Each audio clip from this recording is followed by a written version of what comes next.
In the world of business, finance, and investment, decision-making is an inevitable function, and this function is often not an easy one. Experts in these fields often utilize the data obtained from ratios and metrics that were mentioned before.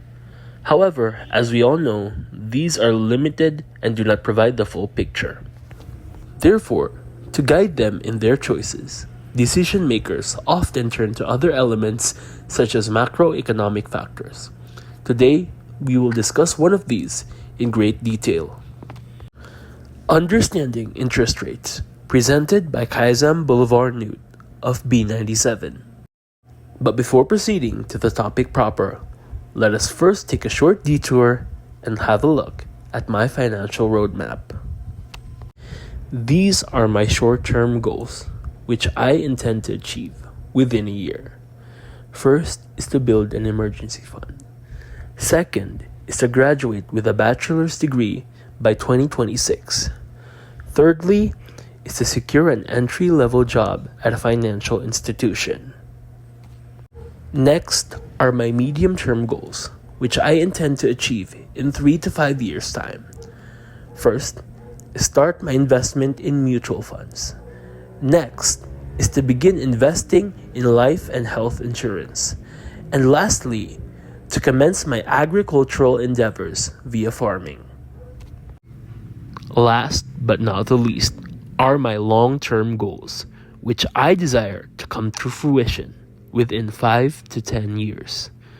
First, to invest in real estate. Next is to prepare for retirement.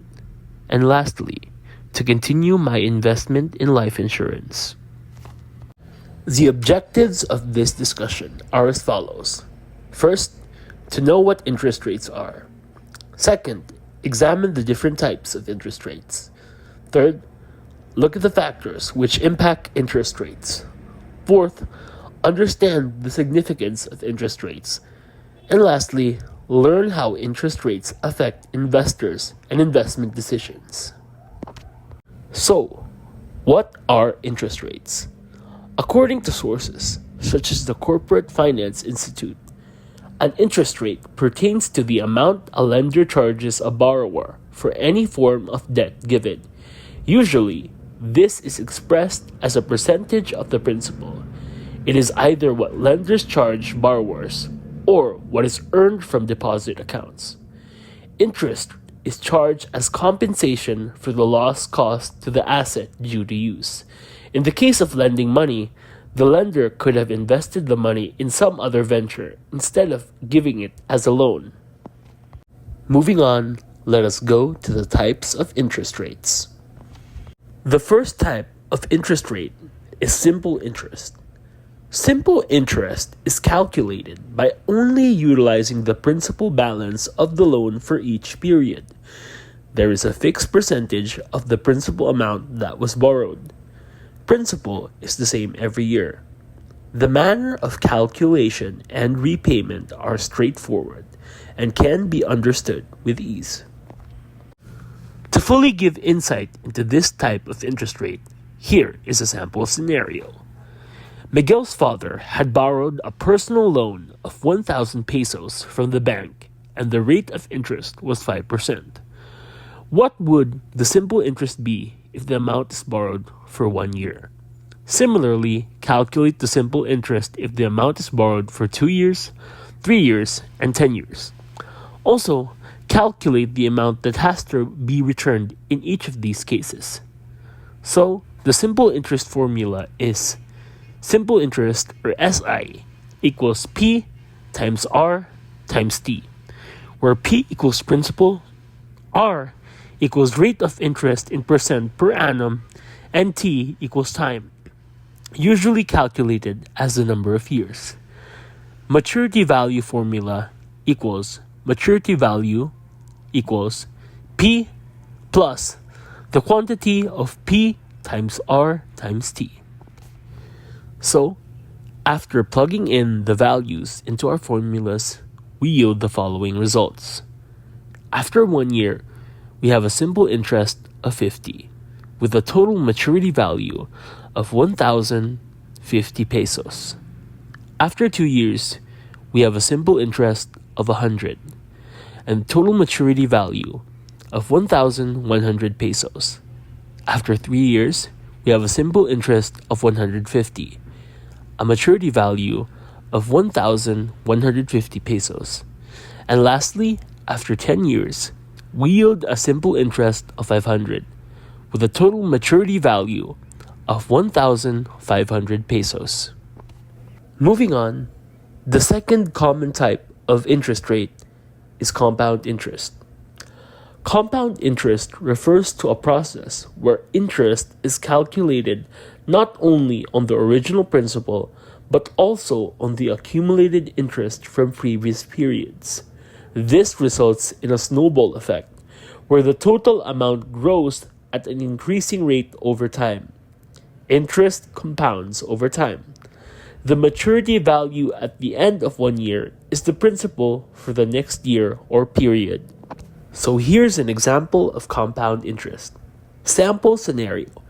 Jacobo invested 10,000 pesos at an annual interest rate of 5% compounded annually for 3 years. So the compound interest formula is A equals P times the quantity of 1 plus R over N to the power of N times T, where A equals total amount principal plus interest, P equals principal amount, R equals annual interest rate in decimal, N equals number of compounding periods per year, and T equals time money is invested or borrowed in years. So plugging in the values for the formula, A equals P 10,000 times the quantity of 1 plus 0.05 over 1 to the power of 1 times 3, which equals to 11,576.25 pesos.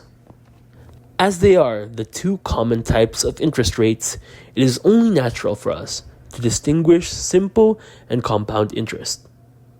In the aspect of formula, simple interest equals P times R times T, while compound interest A equals P times the quantity of 1 plus R over N to the power of N times T. In terms of growth potential, simple interest has linear growth potential, while compound interest has an exponential growth potential. In terms of interest earned or paid, simple interest is fixed over time, while compound interest increases over time due to compounding. In terms of commonly utilized, simple interest is commonly utilized for car loans, bonds, and personal loans, while compound interest is commonly utilized for savings accounts, credit cards, and mutual funds. In the aspect of borrowing, simple interest is more affordable cost for loans, while compound interest can lead to rapid debt accumulation. In the aspect of investing, simple interest is rarely used in investments, while compound interest maximizes wealth growth for the long run. Another type of interest rate is fixed interest rate. A fixed interest rate refers to a static interest rate that is charged on a liability such as a mortgage, credit card, loan, or corporate bond. A fixed interest rate may apply to a liability's entire term or over a partial period of its term. This type of interest is popular with lenders who want to have exact certainty with regards to their repayment amounts. Fixed interest rates in the Philippines are commonly found in products like fixed-term deposits, fixed-rate bonds, and loans. Fixed interest rates have their advantages and disadvantages. For advantages, they have protection against rate increases. They provide predictability and stability. Fixed interest rates are conducive for easier budgeting, and creditors may benefit from decreases in rate. For their disadvantages, fixed interest rates have higher initial costs. There are missed opportunities for borrowers during rate drops. Fixed interest rates have limited flexibility and potential for higher overall costs. The next type of interest rate is variable interest rate. Variable interest rates are those that fluctuate up and down throughout the life of a loan or investment based on market interest rate changes. Unlike fixed rates, variable rates are linked to an underlying benchmark or index, such as the prime rate. In the Philippines, variable interest rates, which fluctuate over time based on a benchmark rate, are common for loans and savings accounts. These rates are often tied to the Bangko Sentral ng Pilipinas policy rates, such as the overnight lending facility or the target reverse purchase rate.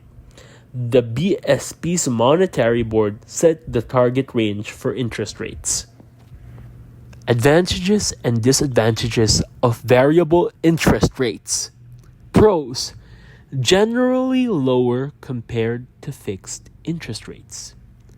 Borrowers will benefit when interest rates go down. Lenders may benefit when interest rates decrease. Disadvantages: a sustained increase in variable interest rate may cause borrowers to encounter problems in repayment. Their unpredictable nature makes it difficult for borrowers to budget. Lastly, variable interest rates can make it hard for lenders to predict future cash flows.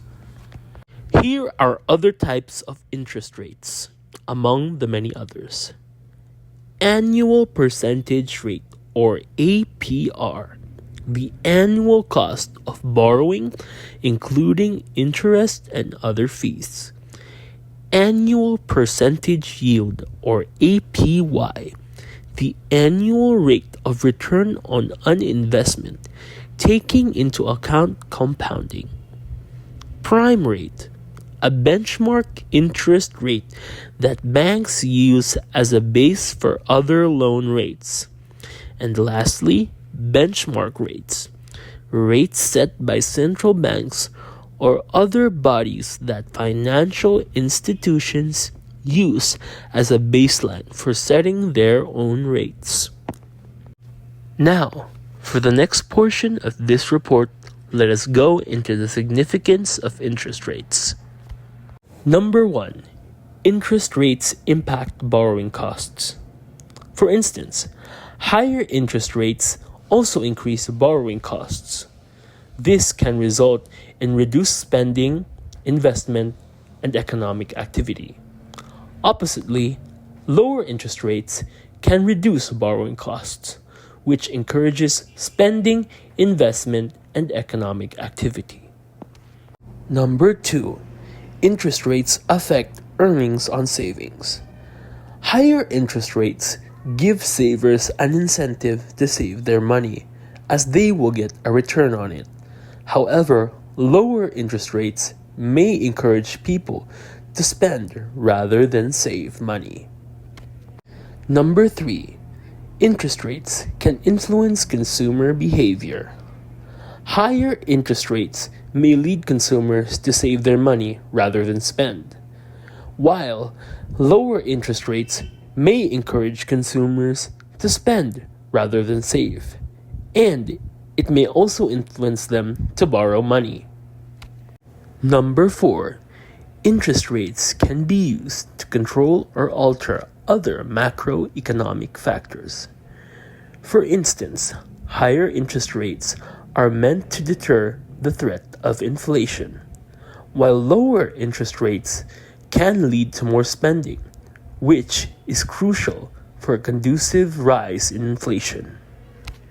For the next portion of our report, we will now tackle factors affecting interest rates. Inflation. The higher the inflation rate, the more interest rates are likely to rise.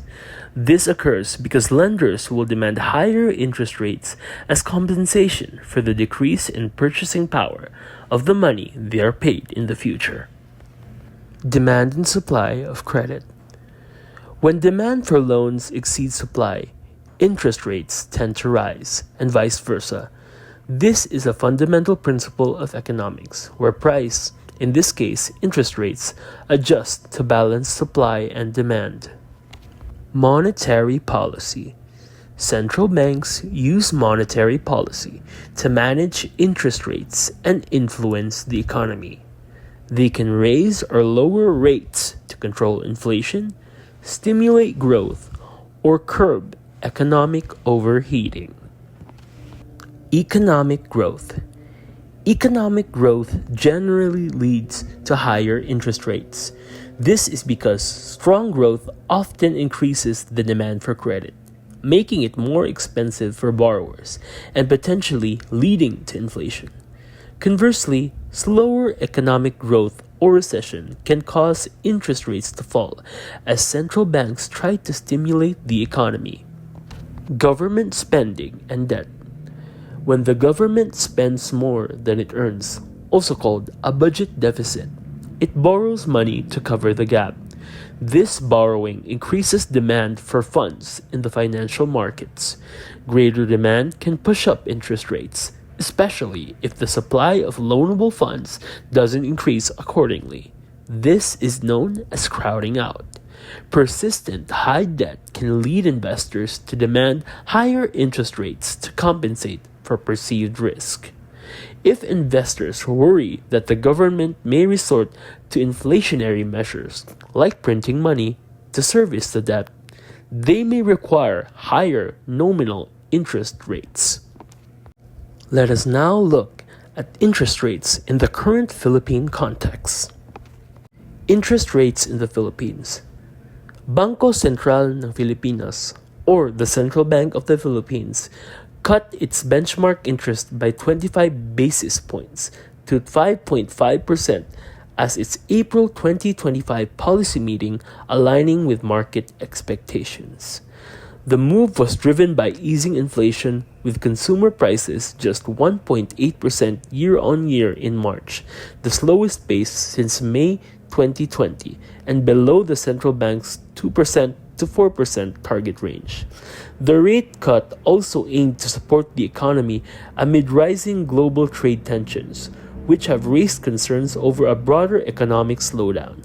The Philippine economy expanded by a revised 5.7% in 2024, slightly missing government targets due to typhoon-related disruptions that weakened consumer spending.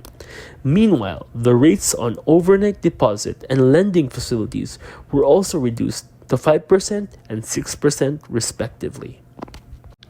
Last but not the least, let us look at the effect of interest rates on investment decisions. Interest rates impact borrowing costs. Higher interest rates increase the cost of borrowing for companies, making it more expensive to finance projects, expand operations, or invest in new equipment. However, lower interest rates reduce the cost of borrowing, making it more affordable for businesses to invest in expansion and other growth opportunities. Interest rates affect investment returns. Higher interest rates lead to lower investment returns, while lower interest rates lead to higher investment returns. Interest rates may dictate investor decisions. Higher interest rates increase the cost of borrowing for both individuals and businesses. This can lead to decreased consumer spending and reduced business investment, as companies may postpone expansion plans or cut back on expenses. Lower interest rates make borrowing cheaper, encouraging increased spending by consumers and businesses. Interest rates may influence economic activity and economic growth. Higher interest rates tend to cool down the economy by making borrowing more expensive, leading to decreased spending and investment. Conversely, lower interest rates encourage borrowing and spending, potentially stimulating economic growth. Thus, from this, we can conclude that interest rates are more than just boring numbers and figures. They can indeed provide insight into decisions that can make, shape, or break the investment world. Once again, this is Kaizam Boulevard Nude saying thank you.